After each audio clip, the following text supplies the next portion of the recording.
Hi friends, this is APNSIR. In this video, I will discuss the noun phrase. This topic is included in the Learn and Practice Grammar book, which is prescribed for class 9 students of Odisha state. প্রিয় শিক্ষার্থী, তোমার অনেক সাଙ୍ଗসাথী থিবে। সেইপরি মোর মধ্য জনে বন্ধু অছন্তি। সে হেউছন্তি ছত্রপুরর শ্রী কৈলাস বেহেরা। এই ভিডিওটি তাঙ্ক অনুরোধরে মু প্রস্তুত করিছি। Before we go to the noun phrase, first let us understand what a noun is. Noun କହିଲେ ତୁମେ କ'ଣ ବୁଝ? ଏସବୁ ଡିସ୍କସନ୍ କରିବା ପୂର୍ବରୁ I will recommend you to subscribe to the channel first. ମୁଁ ଯେବେ ତୁମ ଭଳିଆ ନବମ ଶ୍ରେଣୀର ଛାତ୍ର ଥିଲି, ଗ୍ରାମାର ବହିରେ ଲେଖାଥିବା ଦେଖିଲି ଯେ nouns are naming words, naming a person or an object, a material, a quality or a feeling. ସେଇ ଧାଡ଼ିକୁ ପଢ଼ିଲି ଆଉ ଘୋଷି ଚାଲିଲି, କିନ୍ତୁ କିଛି ବୁଝିପାରିଲି ନାହିଁ। ନିଶ୍ଚିତ ଭାବରେ ସେଇ ସେମ୍ ସମସ୍ୟା ତୁମର ବି ଘଟୁଥିବ। ଶ୍ରେଣୀରେ ମୋର ଶିକ୍ଷକ ପଚାରିଲେ, ଆତ୍ମପ୍ରକାଶ ନାଉନ୍ କହିଲେ କ'ଣ ବୁଝ?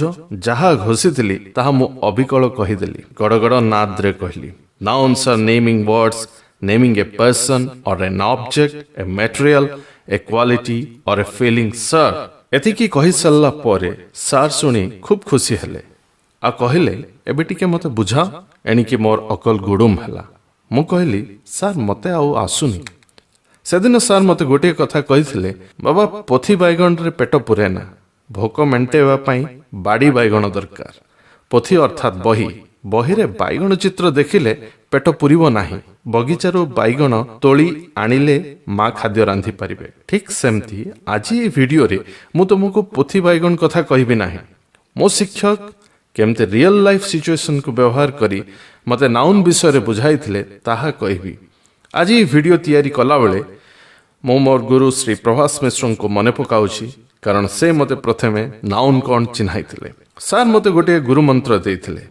ସେ ସେଦିନ କହିଥିଲେ, ଆତ୍ମପ୍ରକାଶ ତୁମେ ନିଜ ଆଖିରେ ଯାହା ଦେଖିପାରୁଛ that is a naming word ଓ ତାହା ହିଁ ନାଉନ୍ ଅଟେ। ଆଜି ସେଇ କଥା ତୁମମାନଙ୍କୁ ମୁଁ ପୁଣି ଥରେ କହୁଛି, ନିଜ ଆଖିରେ ଯାହା ବି ଦେଖିପାରୁଛ ତାହା ନାଉନ୍ ହିଁ ହେବ। ତୁମେ ମୋତେ ଦେଖିପାରୁଛ ଯଦି, ତେବେ ମୁଁ ଆତ୍ମପ୍ରକାଶ ବି ଗୋଟିଏ ନାଉନ୍।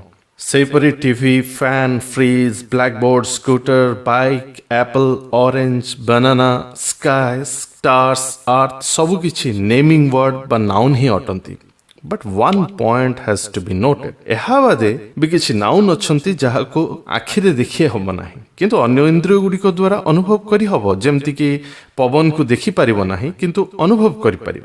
ଇଟ୍ କ୍ୟାନ୍ ଆଫେକ୍ଟ ଅସ୍ ଫିଜିକାଲି, ତେଣୁ ତାହା ମଧ୍ୟ ଏକ ନାଉନ୍। ସେହିପରି ଗରମ ବା ହିଟ୍କୁ ଦେଖି ହୁଏ ନାହିଁ, କିନ୍ତୁ ଅନୁଭବ କରି ହୁଏ, ତେଣୁ ଏହା ମଧ୍ୟ ଏକ ନାଉନ୍। ତେବେ ଆଉ କିଛି ନାଉନ୍କୁ ଦେଖି ହୁଏ ନାହିଁ, କି ଶୁଣି ହୁଏ ନାହିଁ, କି ସ୍ୱାଦ ବାରି ହୁଏ ନାହିଁ, କି ବାସ୍ନା ବି ବାରି ହୁଏ ନାହିଁ।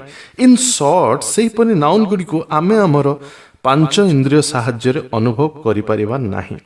ସେଗୁଡ଼ିକୁ ଆମେ ଆବଷ୍ଟ୍ରାକ୍ଟ ନାଉନ୍ ବୋଲି କହୁ। ଦେ ଏକ୍ଜିଷ୍ଟ ଇନ୍ ଦ ମାଇଣ୍ଡ। ଏପରି ନାଉନ୍ର ଉଦାହରଣ ପାଇଁ ତୁମର ନବମ ଶ୍ରେଣୀ ବହିର 11 ନମ୍ବର ପେଜକୁ ଚାଲ। ସେହି ପେଜରେ ଦିଆଯାଇଥିବା ବାକ୍ୟଟି ହେଲା, anger, greed and jealousy are the greatest evils in man. ପୁଣି ଥରେ କହି ରଖେ, anger, greed and jealousy are the greatest evils in man. କ୍ରୋଧ, ଲୋଭ ଏବଂ ଈର୍ଷା ମନୁଷ୍ୟର ସବୁଠାରୁ ବଡ଼ ଦୁର୍ଗୁଣ ଅଟେ। anger ଅର୍ଥାତ୍ କ୍ରୋଧ, greed ଅର୍ଥାତ୍ ଲୋଭ ଏବଂ jealousy ଅର୍ଥାତ୍ ଈର୍ଷା ଏସବୁ ମନୁଷ୍ୟର ଫିଲିଂସ୍ ବା କ୍ୱାଲିଟିସ୍କୁ ସୂଚାଏ। ଏହି ଫିଲିଂସ୍ ବା କ୍ୱାଲିଟିସ୍ ଗୁଡ଼ିକ ମଧ୍ୟ ନାଉନ୍ ଅଟନ୍ତି। ତେବେ ମନେ ରଖିବାକୁ ହେବ, ଫିଲିଂସ୍ ବା କ୍ୱାଲିଟିସ୍କୁ ଆମେ ଇନ୍ଦ୍ରିୟ ସାହାଯ୍ୟରେ ଅନୁଭବ କରିପାରିବା ନାହିଁ, ବଟ୍ ଦେ ଏକ୍ଜିଷ୍ଟ। କିନ୍ତୁ ସେମାନଙ୍କର ଅସ୍ତିତ୍ୱ ଅଛି। ଇନ୍ଦ୍ରିୟ ସାହାଯ୍ୟରେ ଆମେ ସେମାନଙ୍କୁ ଅନୁଭବ କରିପାରିବା ନାହିଁ, କିନ୍ତୁ ସେମାନଙ୍କର ଅସ୍ତିତ୍ୱ ଅଛି ଓ ଏପରି ନାଉନ୍ ଗୁଡ଼ିକୁ ଆମେ ଆବଷ୍ଟ୍ରାକ୍ଟ ନାଉନ୍ ବୋଲି କହିଥାଉ। ଏହିସବୁ କାରଣ ପାଇଁ ତୁମ ବହିରେ କୁହାଯାଇଛି, ନାଉନ୍ସ ଆର୍ ନେମିଂ ୱାର୍ଡସ୍। ଯାହାର ନାମ ଅଛି ତାହା ନାଉନ୍।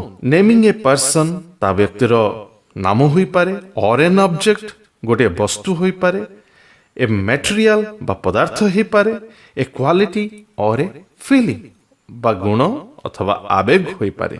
ଏବେ ଚାଲ ନାଉନ୍ ଖୋଜିବା ଅଭିଯାନରେ ବାହାରିବା। ଗୋଟିଏ ବାକ୍ୟକୁ ଦୃଷ୍ଟି ଦିଅ। The cattle are grazing in the field. The cattle are grazing in the field. ଏହି ବାକ୍ୟରେ cattle ବା ଗାଈଗୋଠ ବିଷୟରେ ଉଲ୍ଲେଖ ଅଛି। ମତେ କୁହ ଗାଈଗୋଠ କେବେ ଦେଖିଛ ନା ନାହିଁ? ଯଦି ତାହା ଦୃଶ୍ୟମାନ ତାହେଲେ ନିର୍ଦ୍ୱନ୍ଦ୍ୱରେ cattle କୁ noun ବୋଲି ଗ୍ରହଣ କରିପାର। ସେହିପରି ବାକ୍ୟରେ ଥିବା field ମଧ୍ୟ ଏକ noun ହେବ। Let us take another example. ବର୍ତ୍ତମାନ ଆଉ ଗୋଟିଏ ବାକ୍ୟ ଧରାଯାଉ। Honesty is always rewarded. ଏହି ବାକ୍ୟରେ honesty ବା ସାଧୁତା ଏକ କ୍ୱାଲିଟି ଅଟେ। ଏହାକୁ ଦେଖି ହେବ ନାହିଁ କି ଛୁଇଁ ହେବ ନାହିଁ, କିନ୍ତୁ honesty ବା ସାଧୁତା କହିଲେ ମନ ଭିତରେ ଏକ ଗୁଣର ଅବଧାରଣ ସୃଷ୍ଟି ହୁଏ, ଯାହାର ସ୍ଥିତି କେବଳ ମନ ଭିତରେ ଥାଏ ଓ ଏହାର ମୂର୍ତ୍ତିମନ୍ତ ଆକାର ନଥାଏ।